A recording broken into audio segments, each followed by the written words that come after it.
আজ আমরা কথা বলবো পশ্চিমবঙ্গের খুব পরিচিত একটা প্রকল্প নিয়ে, লক্ষ্মীর ভাণ্ডার। হুম। তবে শুধু প্রকল্পটা নিয়ে নয়, বরং একে ঘিরে যে একটা রাজনৈতিক দাবার চাল শুরু হয়েছে সেটা নিয়ে। একদম। আমাদের হাতে যে সূত্রগুলো আছে সেগুলো বলছে যে এই প্রকল্পের ভাতা 500 বা 1000 টাকা থেকে বেড়ে একেবারে 2500 টাকা পর্যন্ত হতে পারে। হ্যাঁ, জল্পনাটা সেরকমই। চলুন ব্যাপারটার একটু গভীরে গিয়ে দেখি এর ভেতরে কি কি আছে। কারণ আমার মনে হয় এটা শুধু টাকার অঙ্কের গল্প নয়, তাই না? হুম, এটা ভোটের রাজনীতির এক দারুণ উদাহরণ। ঠিক তাই। আপাত দৃষ্টিতে দেখলে মনে হবে এটা শুধু একটা জনকল্যাণমূলক প্রকল্পের ভাতা বাড়ানোর খবর, হুম। কিন্তু এর গভীরে রয়েছে রাজনৈতিক কৌশল, একে অপরকে ঠেক্কা দেওয়ার চেষ্টা আর ভোটারদের মনস্তত্ত্ব বোঝার একটা লড়াই। আচ্ছা। এই আলোচনা থেকে আমরা বোঝার চেষ্টা করব কিভাবে একটা সরকারি প্রকল্প রাজনৈতিক দলগুলোর জন্য একটা তুরুপের তাস হয়ে ওঠে, আর এর সুদূর প্রসারী প্রভাব কি হতে পারে। তাহলে একদম শুরু থেকে শুরু করা যাক। এই পুরো জল্পনার সূত্রপাত হলো তৃণমূল নেত্রী সায়নী ঘোষের একটা মন্তব্য থেকে, তাই তো? একদম। উনি সম্প্রতি একটা সভায় একটা ইঙ্গিত দিয়েছেন কি ইঙ্গিত? যে ভবিষ্যতে লক্ষ্মীর ভাণ্ডারের টাকাটা বেড়ে ধরুন 2000 থেকে 2500 টাকাও হয়ে যেতে পারে। ও, যদিও এটা কোনো সরকারি ঘোষণা নয়। না না, একেবারেই নয়, কিন্তু এই ইঙ্গিতটাই বলতে পারেন রাজ্য রাজনীতিতে একটা আলোড়ন ফেলে দিয়েছে। অবশ্যই। আর এই ইঙ্গিতটা কিন্তু হঠাৎ করে আসেনি, এর একটা প্রেক্ষাপট আছে। তাই?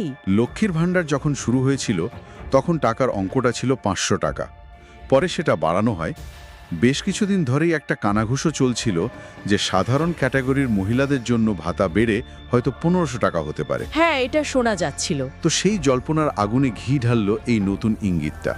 এটা অনেকটা ধাপে ধাপে মানুষের প্রত্যাশা বাড়িয়ে দেওয়ার একটা প্রক্রিয়া। এখানেই আমার একটা প্রশ্ন, কেন সরাসরি ঘোষণা না করে এইভাবে ইঙ্গিত দেওয়া হচ্ছে?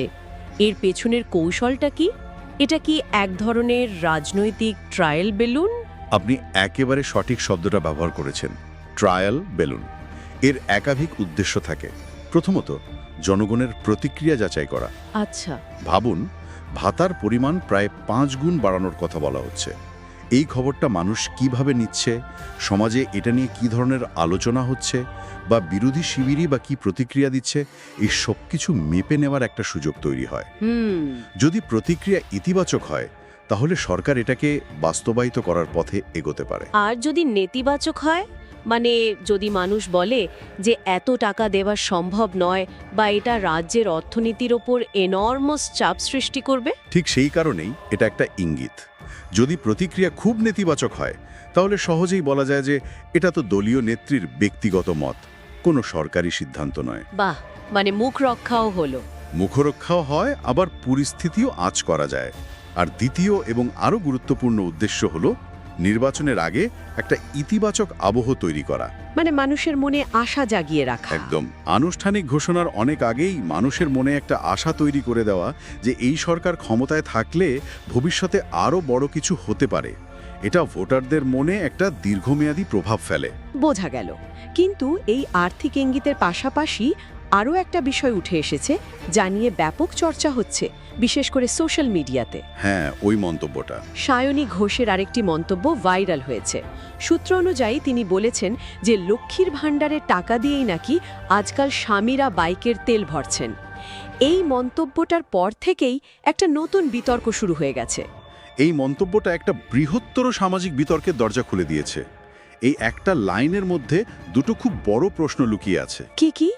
এক, জনকল্যাণমূলক প্রকল্পের টাকা আসলে কিভাবে খরচ হচ্ছে, আর দুই, মহিলাদের ক্ষমতায়ন বা উইমেন এম্পাওয়ারমেন্ট এর আসল মানেটা কি। ঠিক। প্রকল্পের মূল উদ্দেশ্য ছিল মহিলাদের হাতে সরাসরি টাকা দিয়ে তাদের আর্থিক স্বাধীনতা দেওয়া, কিন্তু এই মন্তব্যটা সেই উদ্দেশ্য নিয়েই প্রশ্ন তোলার সুযোগ করে দেয়। অর্থাৎ টাকাটা কি সত্যি মহিলাদের ব্যক্তিগত প্রয়োজন বা ইচ্ছা পূরণে লাগছে, নাকি সেটা পরিবারের সাধারণ খরচের স্রোতে মিশে যাচ্ছে, যেখানে হয়তো পুরুষের সিদ্ধান্তই চূড়ান্ত? এই প্রশ্নটাই বড় হয়ে উঠছে। একদম। এই বিতর্কটা দুটো দিকেই খুব জোরালো। এক পক্ষ বলছে টাকাটা যখন পরিবারের প্রয়োজনে, যেমন ধরুন সন্তানের পড়াশোনা বা স্বামীর বাইটের তেলে খরচ হচ্ছে, তাতে তো সংসারেরই উন্নতি হচ্ছে। হ্যাঁ, যুক্তিটা ফেলে দেওয়ার মতো নয়। আর পরিবারের আর্থিক সচ্ছলতা বাড়লে পরোক্ষভাবে মহিলাদের সম্মান এবং সিদ্ধান্ত নেওয়ার ক্ষমতাও বাড়ে। টাকাটা হাতে আসাটাই বড় কথা, খরচটা যৌথভাবে হতেই পারে। কিন্তু এর অন্য পিঠও তো আছে। সমালোচকরা তো বলতেই পারেন যে যদি টাকাটা শেষ পর্যন্ত পুরুষের ইচ্ছা মতোই খরচ হয়, তাহলে তো আর্থিক স্বাধীনতার মূল উদ্দেশ্যটাই পূরণ হলো না। ঠিক মহিলা শুধু টাকাটা পাওয়ার একটা মাধ্যম হয়ে রইলেন। ঠিক এখানেই বিতর্কটা জটিল হয়ে ওঠে। ক্ষমতায়নের অর্থ কি শুধু টাকা হাতে পাওয়া, নাকি সেই টাকা নিজের ইচ্ছামতো খরচ করার স্বাধীনতা? এই মন্তব্যটা সেই পুরনো বিতর্ককেই আবার উস্কে দিয়েছে। এর ফলে রাজ্যের অন্যান্য প্রকল্পগুলো, যেমন কন্যাশ্রী বা যুবশ্রীর মতো নির্দিষ্ট উদ্দেশ্যমূলক প্রকল্পগুলোর সঙ্গে লক্ষ্মীর ভাণ্ডারের একটা তুলনামূলক আলোচনাও শুরু হয়ে যায়। আর এই সামাজিক বিতর্ক যখন চলছে, ঠিক সেই সুযোগটাই বিরোধী দল কাজে লাগানোর চেষ্টা করছে। ঠিক এই বিতর্কের মধ্যেই বিজেপি মাঠে নেমে পড়েছে। বিরোধী দলনেতা শুভেন্দু অধিকারী পাল্টা একটা বড় প্রতিশ্রুতি দিয়েছেন। তিনি বলেছেন বিজেপি ক্ষমতায় এলে রাজ্যের মহিলারা প্রতি মাসে 2500 টাকা করেই পাবেন। এটা তো সরাসরি চ্যালেঞ্জ, মানে একেবারে সরাসরি একটা চ্যালেঞ্জ ছুড়ে দেওয়া। এটা একটা ক্লাসিক রাজনৈতিক পাল্টা চাল। লক্ষ্য করুন, শাসক দল যে টাকার ইঙ্গিত দিয়েছে, বিরোধী দল ঠিক সেই পরিমাণ অর্থেরই পাকা প্রতিশ্রুতি দিচ্ছে। এখানে শুধু টাকার অঙ্ক মেলানো হচ্ছে না, শাসক দলের ইঙ্গিতকে একটা আনুষ্ঠানিক প্রতিশ্রুতিতে পরিণত করে তার থেকে রাজনৈতিক মাইলেজ নেওয়ার চেষ্টা হচ্ছে। আচ্ছা, রাষ্ট্রবিজ্ঞানের ভাষায় এটাকে বলা হয় কম্পিটিটিভ ওয়েলফেয়ারিজম বা প্রতিযোগিতামূলক জনকল্যাণবাদ। প্রতিযোগিতামূলক জনকল্যাণবাদ, এই ধারণাটা বেশ আকর্ষণীয়। তার মানে কি এখন রাজনৈতিক লড়াইটা মতাদর্শের চেয়েও বেশি করে কে কত বেশি সুবিধা দিতে পারবে তার উপর দাঁড়িয়ে যাচ্ছে? অনেকটাই তাই। আর এটা শুধু পশ্চিমবঙ্গের ঘটনা নয়, এটা এখন সারা ভারতের রাজনীতির একটা চেনা চিত্র। তাই ভাবুন, তামিলনাড়ুতে একসময় রঙিন টিভি বা মিক্সার গ্রাইন্ডার দেওয়ার প্রতিশ্রুতি দেওয়া হতো। দিল্লিতে বিনামূল্যে বিদ্যুৎ বা জল দেওয়ার রাজনীতি আমরা দেখেছি। এই মডেলটাই এখন বিভিন্ন রাজ্যে ছড়িয়ে পড়েছে। আচ্ছা আচ্ছা, একটা দল 500 টাকা দেওয়ার কথা বললে অন্য দল 1000 টাকার প্রতিশ্রুতি দেয়। এই ক্ষেত্রে তৃণমূলের ইঙ্গিত আসতেই বিজেপি তাকে একটা পাকা প্রতিশ্রুতি হিসেবে ঘোষণা করে দিয়ে ভোটারদের কাছে বার্তা দিতে চাইছে যে ওরা যা শুধু ভাবছে, আমরা ক্ষমতা এলে সেটা করে দেখাবো। কিন্তু এই ধরনের প্রতিশ্রুতির তো একটা অর্থনৈতিক দিকও আছে। এই বিপুল পরিমাণ অর্থ আসবে কোথা থেকে? রাজ্যের আর্থিক স্বাস্থ্যের উপর এর কি প্রভাব পড়বে? সেই প্রশ্নগুলো কি রাজনৈতিক দলগুলো এড়িয়ে যাচ্ছে? এটাই হলো সবচেয়ে বড় চিন্তার বিষয়। এই প্রতিযোগিতামূলক জনকল্যাণবাদের সবচেয়ে বড় ঝুঁকি হলো রাজ্যের অর্থনীতির ওপর প্রচণ্ড চাপ সৃষ্টি করা। রাজনৈতিক দলগুলো যখন এই ধরনের প্রতিশ্রুতি দেয়, তারা কিন্তু খুব কমই এর অর্থনৈতিক রূপরেখাটা স্পষ্ট করে। এই অতিরিক্ত খরচ মেটাতে গিয়ে করের বোঝা বাড়বে কিনা, বা স্বাস্থ্য, শিক্ষার মতো অন্য কোনো জরুরি উন্নয়নমূলক প্রকল্পে কাটছাট হবে কিনা, সেই কঠিন প্রশ্নগুলো প্রচারের আড়ালে ঢাকা পড়ে যায়। আর ভোটারদের কাছে তাৎক্ষণিক লাভের আকর্ষণটা অনেক বেশি কাজ করে। একদম। বাহ, এটা তো একটা দারুণ চাল। অর্থাৎ শুধু টাকার অঙ্কে না লড়ে পুরো আলোচনার অভিমুখটাই ঘুরিয়ে দেওয়ার চেষ্টা।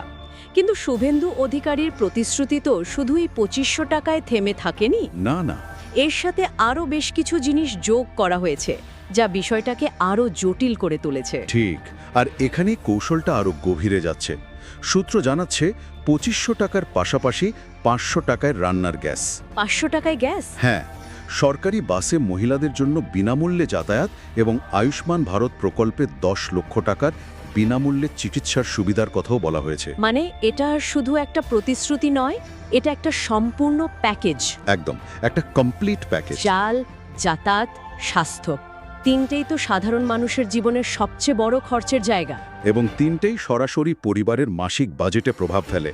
এটা একটা খুব স্মার্ট কৌশল।